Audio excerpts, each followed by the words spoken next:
A paz de Cristo, meu irmão, minha irmã, que Deus possa te abençoar. Quero te pedir, antes de mais nada, que você possa se inscrever, apertar em todas as notificações para que você possa receber todo o nosso conteúdo, que você possa também curtir, que você possa comentar e que você possa fazer algo para o reino do Senhor, que é compartilhar.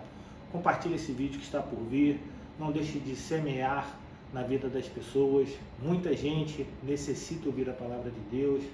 Então você que já está inscrito no canal, amém, Deus te abençoe. Você que não está e vê nossos vídeos, quantas pessoas veem nossos vídeos e veem os versículos da manhã, também os nossos shorts, todo dia às 6 horas da manhã são lançados, que não estão inscritos. Deus abençoe e abençoe a vida de outro também.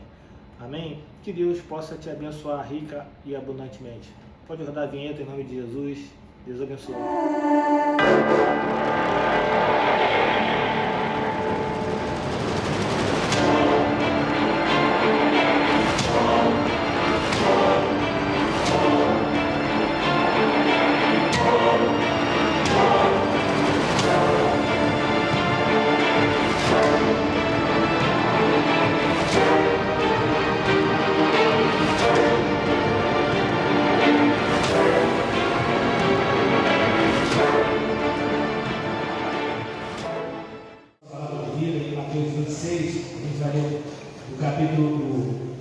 Capítulo 26, verso 36 até o 46.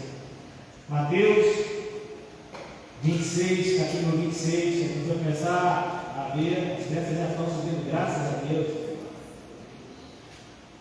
Nós vamos lá para o caso delas lá, para pegar as delas. Não sei se você sabe, mas lá tem ar-condicionado, né? Lá não fica no ar-condicionado, lá tem cadeirinha. Elas estão bem lá, tem lanche, mas tem estudo também, lá eles estudam lá. Aí não ficam lá escrevendo qualquer coisa não, nem pintando não para fazer tempo não. Eles estudam. Amém? Eu li o tema da mensagem no Getsemane da sua vida. Mateus capítulo 26, a partir do verso 36, a palavra de vida diz assim: em seguida, Jesus foi com eles a um lugar chamado Getsemane e disse aos discípulos: sentem-se aqui, enquanto eu vou ali orar. E levando consigo Pedro e os 2 filhos de Zebedeu, começou a sentir-se tomado de tristeza e de angústia. Então lhes disse: a minha alma está profundamente triste até a morte. Fiquem aqui e vigiem comigo. E adiantando-se um pouco, prostrou-se o seu rosto, orando e dizendo: meu Pai, se é possível que passe de mim este cálice, contudo, não seja como eu quero, e sim como tu queres. Verso 40. E voltando para os discípulos, achou-os dormindo, e disse a Pedro: então nem uma hora vocês puderam vigiar comigo? Vigiem e orem, para que não caiam em tentação. O espírito, na verdade, está pronto, mas a carne é fraca. Retirando-se pela segunda vez, orou de novo, dizendo: meu Pai, se não é possível que este cálice passe de mim sem que eu o beba, faça-se a tua vontade. Verso 43. E voltando, achou-os outra vez dormindo, porque os olhos deles estavam pesados. Deixando-nos novamente, foi orar pela terceira vez, repetindo as mesmas palavras. Então voltou para os discípulos e lhes disse: vocês ainda estão dormindo e descansando. Eis que é chegada a hora, e o Filho do Homem está sendo entregue nas mãos de pecadores. Verso 46. Levantem-se, vamos embora, eis que o traidor se aproxima. Deus bendito, Deus amado, Pai, rendemos graças a Ti, queremos Te engrandecer nesse momento. Fala os nossos corações, fala, Senhor. Eu não conheço o coração do meu irmão e da minha irmã, mas eu sei de uma coisa, Senhor, também não conheço as necessidades. Conheço aquilo que me é falado pela boca deles mesmos, Senhor, mas, Pai, eu conheço aquilo que pode suprir todas as necessidades de qualquer pessoa, que é o Senhor Jesus. Então fala os nossos corações, Senhor, que essa palavra seja uma palavra de despertamento, que essa palavra seja uma palavra de cura, que essa palavra seja principalmente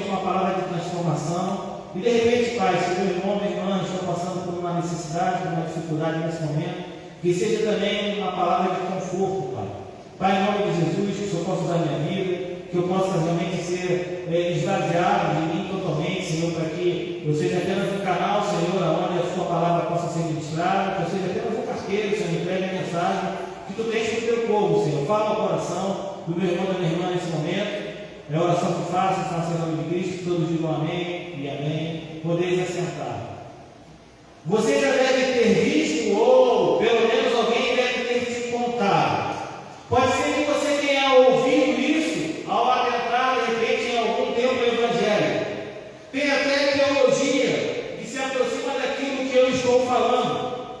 Mas o que eu estou falando se até agora eu não disse qual o assunto do qual eu estou tratando? Então vamos lá. Pode ser que você tenha visto, pode ser que alguém tenha te contado, pode ser que até mesmo dentro de uma igreja o próprio pregador tenha mencionado que você, ao aceitar Jesus, você vai deixar de sofrer. Hoje é quase que uma verdade absoluta.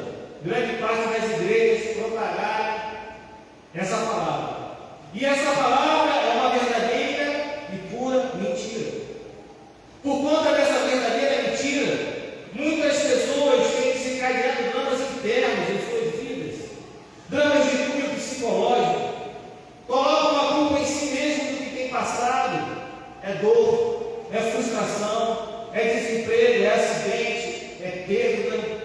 Então, uma das grandes mentiras que a igreja tem propagado, muitas igrejas têm propagado, a de que quando você aceitar Jesus, pronto, agora você vai parar de sofrer, agora você não vai ter dor, agora você não vai ter frustração, agora você não vai se desanimar, agora você tem emprego garantido para o resto da vida.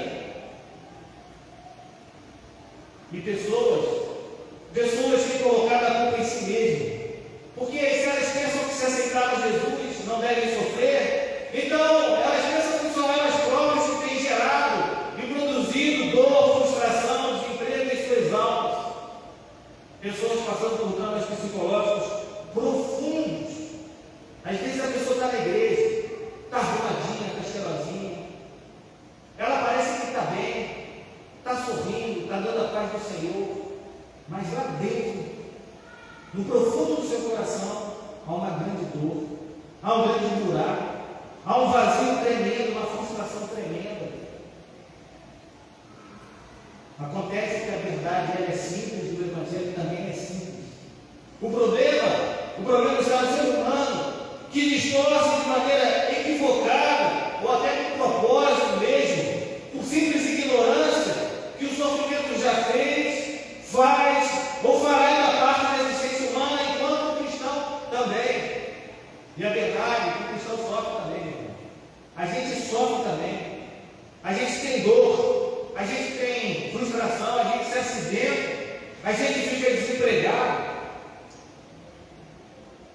Eu acho que fica bastante claro quando a gente lê esse trecho do Evangelho de Jesus Cristo, segundo escreve São Mateus, que essa propaganda mentira, ela não tem fundamento nenhum. Ela não tem nenhum tipo de fundamento nas palavras, nas escrituras, na palavra de vida. O próprio Cristo ele passou por um profundo sofrimento. Esses 10 versículos que lemos fala de um profundo sofrimento passado pelo nosso Senhor, pelo Deus da nossa vida, pelo Senhor das nossas almas, pelo Deus Todo-Poderoso, pelo dono da igreja. Ele passou nesse momento um profundo sofrimento, um profundo momento de tristeza. E se ele passou, por que eu e você não iremos passar? Por que essa mentira é tão propagada nas igrejas? E as igrejas ficam cheias, porque as pessoas acreditam. Elas acreditam no homem, às vezes mais no homem do que na palavra. No momento chave do seu propósito na terra, não houve como contornar o momento da dor, não houve como contornar o momento do sofrimento, do qual Cristo iria passar. E assim são alguns momentos em nossas vidas. Eu não sei se você está passando por um momento de sofrimento, mas se você não passou, você vai passar em algum momento. E você já passou há pouco tempo atrás. Isso vai fazer parte da sua vida. Não há como contornarmos os sofrimentos que nos aflige. A pura verdade é que todos nós, sem exceção, todos nós em algum momento nós vamos sofrer. Esse momento de crise foi de sofrimento. Esse momento foi o ápice da dor do sofrimento. E esse momento aconteceu justamente no lugar chamado Getsêmani. O jardim de Getsêmani, ele fica na encosta do Monte das Oliveiras. Ali se encontravam muitos olivais. Getsêmani significa lagar de azeite, prensa de azeite. A prensa de azeite era um equipamento, um instrumento, atribuído a receber os frutos da oliveira e assim transformá-lo em óleo. E como é que era feito isso? Prensando justamente os frutos da oliveira. Dali saiu o óleo. À época, aquele óleo da oliveira era um produto de muitas utilidades. E esse equipamento era posto no interior desse jardim das oliveiras. Foi nesse lugar, nesse lagar de azeite, onde as azeitonas eram amassadas, eram esmagadas. Foi nesse lugar também que Jesus conheceu o mais profundo e terrível sofrimento da sua alma. Naquele lugar, a sua vida foi moída também. Foi naquele lugar que Jesus foi amassado. Sabe pelo peso de quê? Pelo peso do meu e dos seus pecados. Ele foi amassado ali naquele momento, sob o peso dos nossos pecados. No Getsêmani, o seu corpo foi maltratado. Foi ali que Jesus suou sangue. Foi ali que Jesus se deparou com a ira do inferno e o silêncio do céu. Deus não está falando comigo, pastor, eu estou passando com tanta dificuldade, Deus não fala. Silêncio do céu. E aí, no inferno, aquele era o cenário desse trecho da palavra de vida que lemos.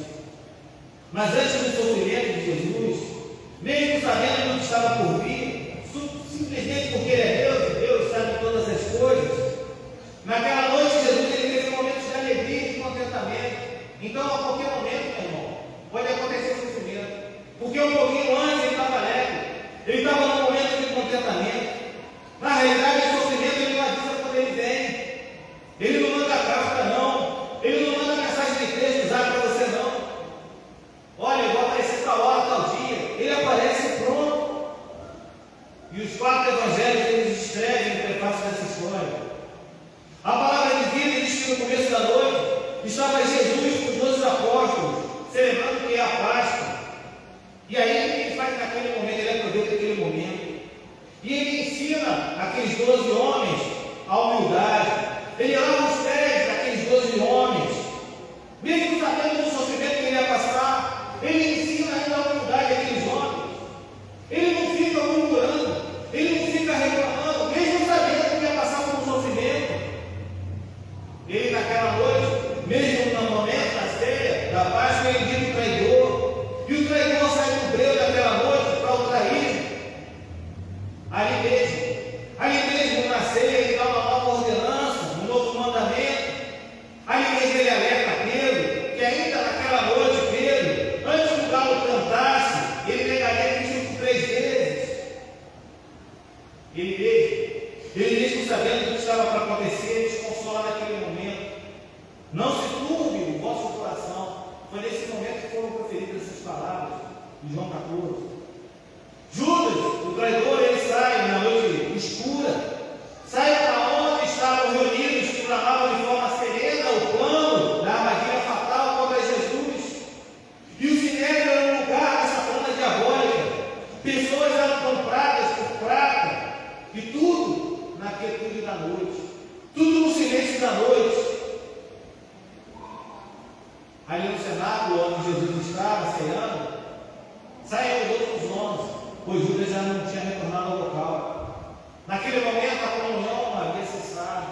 Naquele momento ela havia acabado o momento da ceia. Jesus e os 11 então descem ao Monte Sião, passam então o Vale do Cedron e entram no Getsêmani. À noite era o cenário ideal que estava por vir, o intenso sofrimento. Tem gente que tem sono diurno, porque à noite não consegue dormir, aí ele diz fica bocejando, fica com sono. Eu não sei o que acontece, eu fico o dia inteiro cansado, e chega à noite eu não consigo dormir. Eu não consigo pregar o olho. E aí eu acordo cansado porque eu não consigo dormir. Sofrimento, dor, angústia. A cabeça parece que está pensando naquilo que aconteceu, como pode ser resolvido os problemas. Pegue esses problemas para Jesus, deixe que ele resolve. Agora, dos 11 que andavam com Cristo, 8 acabam ficando para trás. Mas foi Jesus quem deu a diretriz. A gente leu Jesus, leu Marcos 26, no verso 36, que diz: em seguida Jesus foi com eles a um lugar chamado Getsêmani e disse aos discípulos: sentem-se aqui, enquanto eu vou ali fazer o quê? Dar uma volta? Eu vou ali passear? Eu vou ali bater um papo furado? Eu vou ali no clube social? Eu vou no baile? Eu vou jogar bola? Eu vou ali orar? Tem gente que tem preguiça de orar. Segundo o verso posterior, Jesus agora começa a sua caminhada com somente 3 de seus discípulos. Diz lá o verso 37: e levando consigo Pedro e os 2 filhos de Zebedeu, começou a sentir-se tomado de tristeza e de angústia. Mas e você reclama, e eu reclamo, meu Deus do céu. Na hora da angústia, na hora da tristeza, Jesus sabia o que estava para acontecer. Minha palavra diz que ele estava tomado de tristeza e de angústia. Mas hora nenhuma falou que ele murmurou. A tristeza e a angústia preenchiam a alma de Jesus. A morte estava perto. Verso 38 diz assim: então lhes disse: a minha alma está profundamente triste até a morte. Fiquem aqui e vigiem comigo. Agora os 3 que acompanhavam Jesus, era Jesus e 3, agora os 3 ficam para trás. E aí Jesus, ele se adianta sozinho. Você já se encontrou sozinho? Você já parou para pensar? Eu vou pregar, eu vou essa mensagem, eu acho que ninguém ouviu aqui, eu vou essa mensagem. Já parou para pensar de Jacó no vale de Jacó? Quando ele agradece a família toda dele, ele fica sozinho no escuro. E ele fica esperando ali alguma coisa acontecer com ele, daqui a pouco aparece o nome do Senhor, e ele fica a noite toda lutando pelo nome do Senhor. O medo que ele deve ter sentido. O medo faz parte da nossa essência humana. E a gente está falando com Deus que se esvaziou da sua glória para se tornar humano, para conhecer a minha dor e a sua dor, para conhecer o meu sofrimento e o seu sofrimento.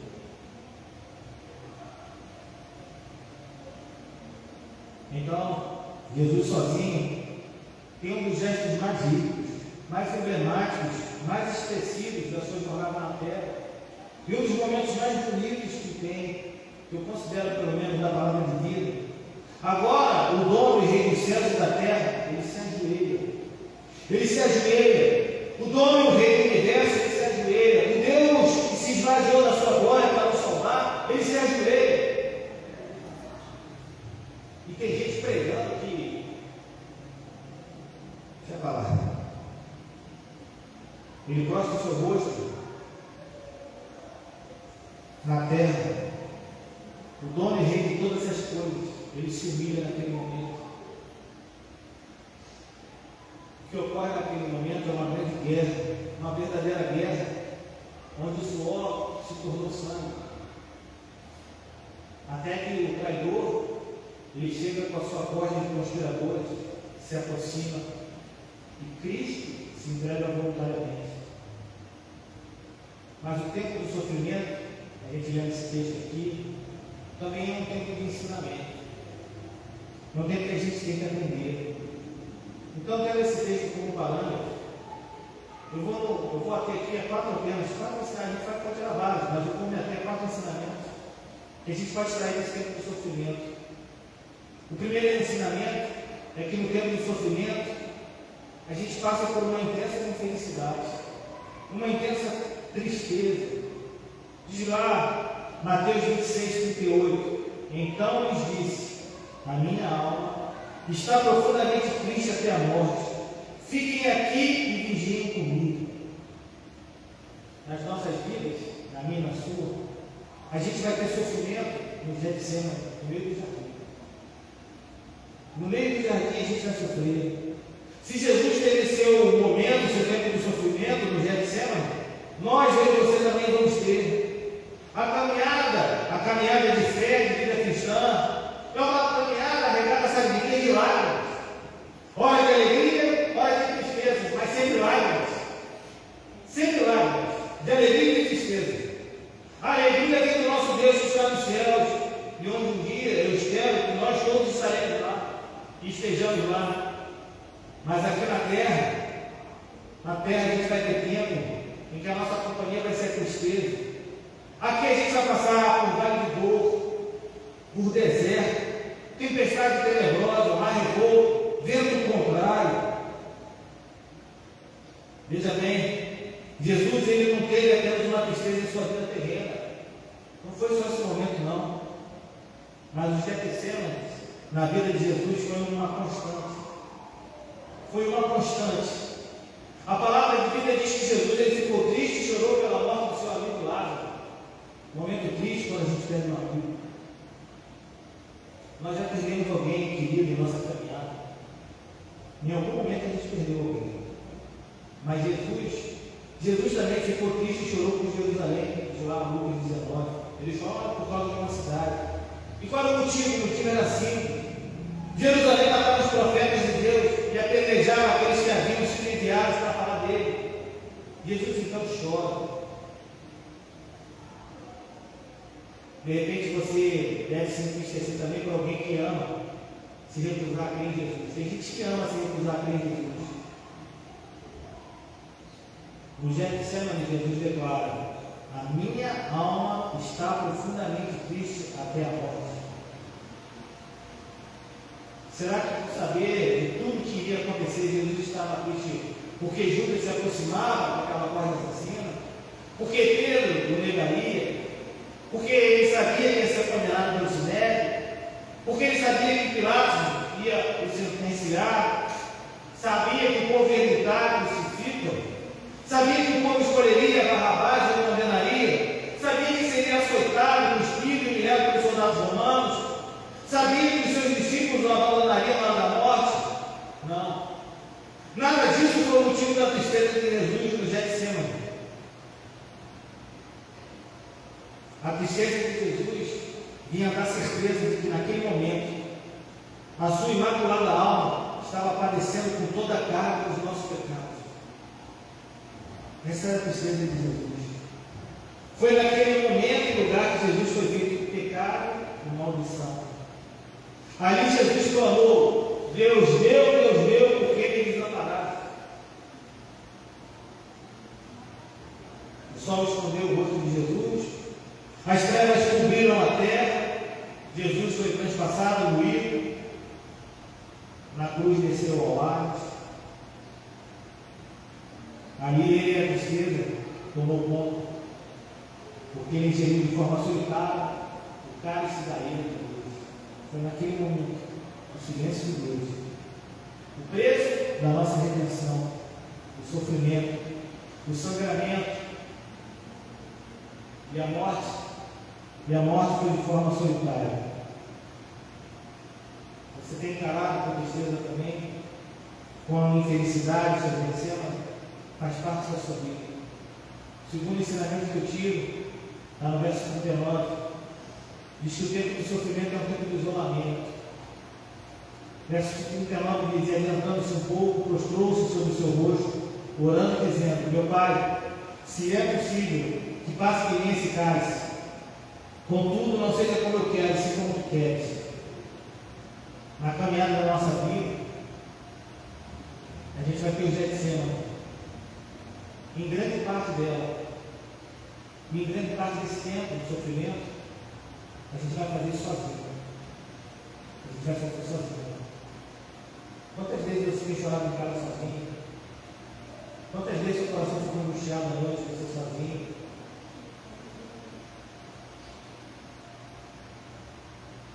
Engraçado que no momento do nosso sofrimento é que a gente nasceria por duas coisas: o auxílio do homem e a força celestial. Ou seja, a cooperação do homem é a cooperação de Deus. Porque nesse momento a gente se sente isolado e a gente quer ter a presença de amigos e quer ter a presença de Deus. No Getsemane de Cristo, Jesus requereu apenas a presença de 3 discípulos com ele. Jesus não queria ouvir, não. Jesus não queria que eles ficassem conversando, não queria bate-papo, não. Ele queria apenas a presença deles, já era o suficiente, já servia de consolo para ele. Paulo, em determinado momento, ele pede que Timóteo fosse ter com ele e levasse quem? João Marcos. Na hora da solidão, a gente precisa de Deus e precisa de pessoas também. A gente precisa de pessoas para poderem não nos julgar, não nos apontar, não nos culpar, mas nos apoiar, orar, estar do nosso lado. Pelo menos falar, olha, eu estou aqui, se precisar, tem um na Bíblia. Me liga. Se estiver passando uma dificuldade muito grande, me liga. Eu vou aqui ficar só te ouvindo. Eu vou estar aqui nesse momento. Eu vou te ajudar. Muitos já haviam abandonado a Jesus. E seus discípulos também iriam, todos eles abandonados. Se já não fosse suficiente as multidões e os seus discípulos o deixarem, agora ele é desamparado pelo próprio Pai. Na cruz, e novamente eu quero lembrar você, o grito era: Deus meu, por que me desamparaste? Aí ele se viu sozinho, até pela presença do Deus Pai. Jesus tinha uma multidão de seguidores. Quando ele citou um traidor, estava entre ele 12, no Getsemane 3, e aí ele fala: minha alma está profundamente triste até a morte. Começa a suar sangue, e aí ele estava completamente sozinho. Quando Paulo estava na prisão romana, à beira do martírio, ele disse: todos me abandonaram, mas ali ele viu a sua coroa. Quando João estava exilado na ilha de Patmos, ele passou pelo seu Getsemane sozinho, mas ali Deus abriu a porta do céu e Jesus falou com ele. Quando João foi abandonado pela sua mulher e acusado pelos seus amigos, ele pôde ver Deus face a face. Creia, você não está sozinho, apesar de se sentir abandonado. Como você tem enfrentado o seu isolamento, a sua solidão? O terceiro ensinamento, eu encontro em 3 versos. O tempo de sofrimento é um tempo de oração. Verso 39 diz assim: e adiantando-se um pouco, prostrou-se sobre o seu rosto, orando e dizendo: meu Pai, se é possível que passe por esse cálice, contudo, não seja como eu quero, seja como tu queres. Aí a gente põe o verso 42. Aí que diz a palavra de vida, diz assim: retirando-se pela segunda vez, orou de novo, dizendo: meu Pai, se não é possível que este cálice passe de mim sem que eu o beba, faça-se a tua vontade. Aí a gente vai, pula de novo o verso 44 agora, que diz assim: deixamos novamente orar pela terceira vez, repetindo as mesmas palavras. A gente tem uma propensão, está humano isso, ninguém é melhor nem pior por causa disso não, mas a gente tem uma propensão pelo menos de passar o tempo do sofrimento murmurando, reclamando, ficar desesperado. A gente para de orar, a gente para de ler a palavra de vida, a gente larga tudo, larga a igreja, larga os irmãos, larga tudo. Se eu estou sofrendo dentro da igreja, todo mundo, porque lá está todo mundo sofrendo, lá está todo mundo alegre. Mentira. A alegria é temporária, tem tempo de duração, tem validade, até a morte acabou. É na presença do Senhor, é na oração que você luta. É lendo a palavra que você fortalece a sua alma, o seu espírito. Não é largando a igreja que você vai se consolar aí fora, não. Pior é isso, pior que tem gente que larga logo Deus. Se já não bastasse não orar, não ler a palavra de vida, não ter comunhão, largar a igreja, larga até Deus. Porque eu não sei quais são os deuses que pregam por aí. Estou falando do Deus que eu conheço da palavra de vida. O Deus que criou todas as coisas. É nesse momento que a gente deve aprender com Cristo. Ele não orou nem uma vez, nem 2 vezes, ele orou 3 vezes. Nos 10 versos que a gente leu, 3 vezes ele orou. 3 momentos de oração. E a gente tem que aprender com ele, naquele momento do Getsemane, as ações que ele teve, e tomar como parâmetro. Jesus, naquele momento, ele se humilhou. O Deus criador de todas as coisas, ele agora estava no joelho. O Eterno, ele agora estava com o rosto em terra. Ele estava respirando pó, suando sangue. Jesus foi profundo na maior batalha da sua vida em oração. A batalha foi tão profunda que Jesus arrancou o sangue do seu suor. Foi uma oração, não foi uma oração qualquer não, porque a gente ora. Amém.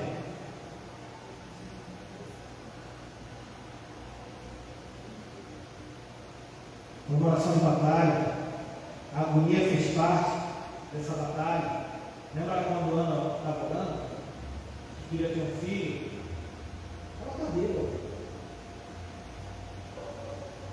Getsemane na vida da Ana. Jesus também, na hora da oração, teve perseverança na sua batalha. 1, 2, 3 vezes, de forma contínua, orou de forma contínua. Jesus foi vigilante. Ele havia alertado seus 3 discípulos para que eles não padecessem na batalha, mas eles dormiam.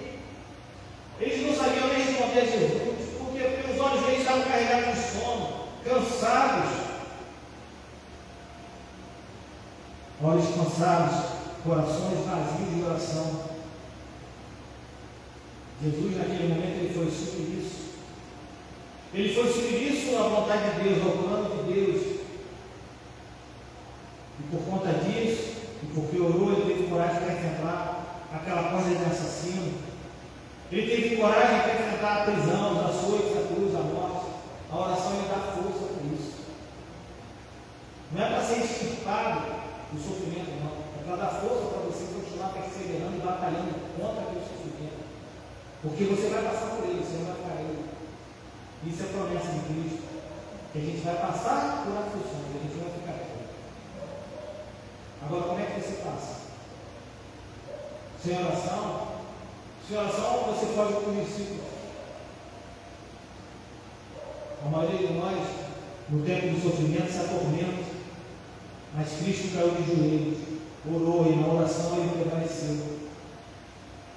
E você tem se rendido a Deus?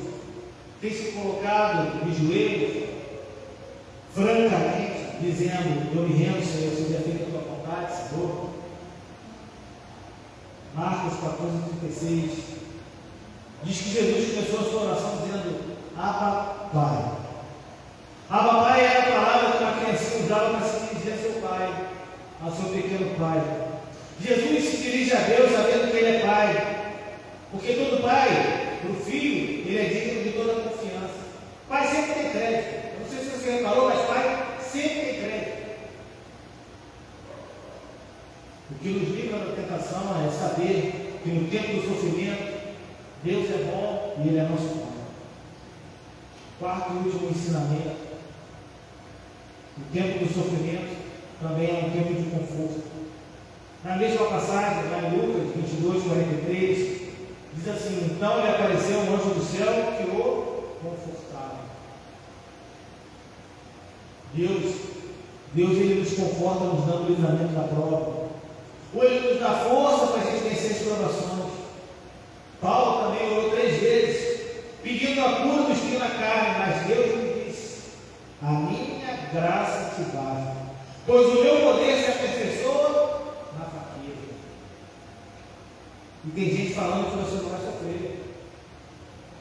Se você não sofrer, você vai continuar fraco. Falando espiritualmente. Tiago diz que devemos ter por motivo de toda alegria passarmos por diversas tribulações. No Getsemane da vida, Deus irá nos confortar. Diz Lucas 22:43, então lhe apareceu um anjo do céu que o confortava.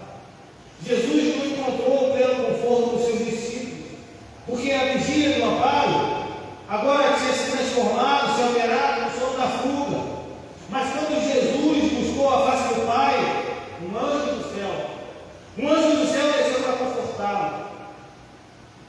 Os amigos mais solidários, eles podem falhar. Você pode ficar sozinho com o pai porque você vai ser confortável, meu irmão. O amigo ele falha, o ser humano ele falha. O sofredor manchado de sangue, ele é confortado por um anjo do céu. Depois que ele travou a mais sangrenta batalha da história, depois que ele aceitou beber sozinho para a esfera de Deus, depois que ele se colocou à disposição para carregar o madeiro maldito, depois que se dispôs a se tornar maldição por nós, depois que enfrentou o inferno sem demônios, ele foi confortado. E aquele peso sobre ele eram os meus pecados, os seus pecados, o pecado de nós. Lembra-se dos amigos de Daniel na fornalha ardente, Pedro na prisão, Paulo no naufrágio, todos eles foram confortados por uma solução. Deus sempre manda um outro para confortar eles. E tem gente que sai da presença do Senhor. Tem gente que sai da presença maravilhosa do Senhor nosso Deus. Não sei se você tem sentido o conforto de Deus. Quando você estiver no tempo de sofrimento, angustiado, abatido, cheio de tristeza, deixa Jesus entrar no Getsemane da sua vida. Não foge não. Deixa Jesus fazer parte desse momento. É nele que você vai encontrar conforto. Se você fizer isso, você vai sair tão fortalecido e vitorioso que bastará apenas uma palavra sua para fazer seus inimigos recuarem e todos vão cair por terra em nome de Jesus. Jesus ele não foi preso, ele se entregou. Ele se deu, ele morreu, ele ressuscitou, ele venceu, ele está conosco, ele nos conforta, nos guia, nos leva para a casa do Pai, é dono dessa casa, dono da nossa vida, dono dessa igreja.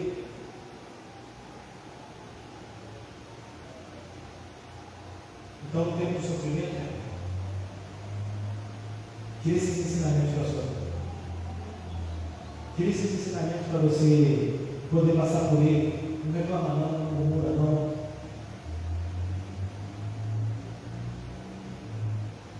Se te abandonarem, Deus é contigo. Deus é contigo. Creio que Deus é contigo. Feche a teus olhos, vamos tomar uma oração.